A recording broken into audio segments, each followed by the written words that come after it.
So yun guys, sagutin natin mga tanong nyo about sa mga size at mga pyesa saan ko binili. Yun guys, nga pala lahat ng pyesa na tinanong nyo ilalagay ko sa comment section. Yan, ito mags for Surf 125. Yan, ang nabili ko kasi is Wave 110, kaya ganito yung gearbox nya, hindi siya gumana sa Surf 125. Pero guys, meron ako isang option na lalagay ko dyan sa inyo na yung Wave 125 yun, pwede yun. Kasi ball disc brake yun. Kaya pwede yun yung mga ano nyo, gearbox nyo gagana yung mga Surf 125. Ito kasi sa Wave 110 eh. Hindi, magkaiba pala. Maling na order ko. Pero okay lang guys, may hub and mile naman para pumogi rin. Lalagay ko rin yung ano nito, link dyan.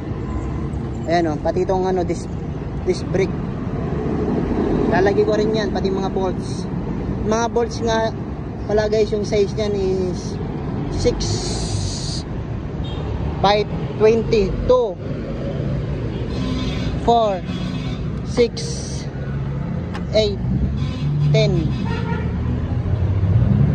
12. Pero 15 peraso nang bilhin nyo para yung sobra may ano ba kayo pangangailangan kung saan nyo lalagay yun.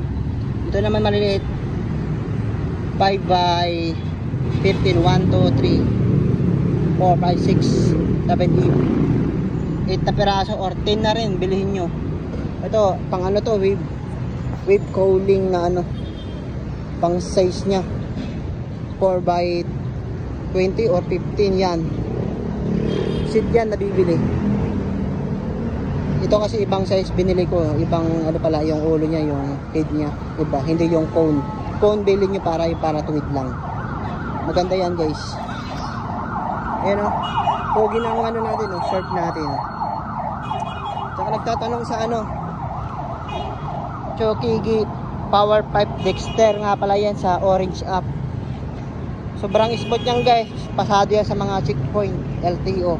Kanina kakadaan ko lang eh, na checkpoint tayo, nakapasa tayo. Tsaka sa ano nga pala guys, sa sprocket seat natin, size nito ay 14 tapos 34. Tapos CNC sprocket 8 wall para guman kahit yung ano nyo stock hub and mile nyo, pwede yan gamitin.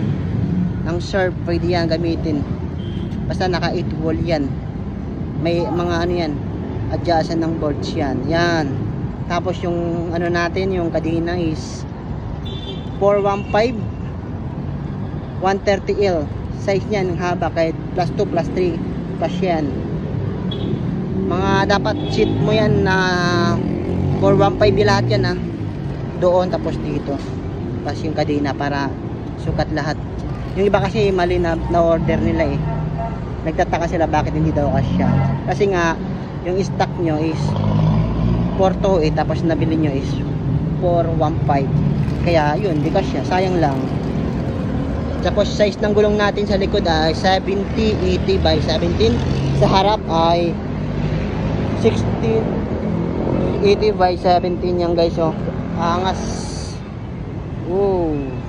Kickstart natin guys ay Wave 100 yan. Kasi yan. Kaso di ko nagagamit. Display lang yan guys. Mayroon naman tayo post start. Ayan o. 310mm na ano, shock. Size niyan semi lowered lang yan ano. Yan na guys oh, ganda, angas oh, ganda ng tindig. Okay lang guys, hanggang dito lang. Sana nasagot yung mga katanungan nyo. Salamat.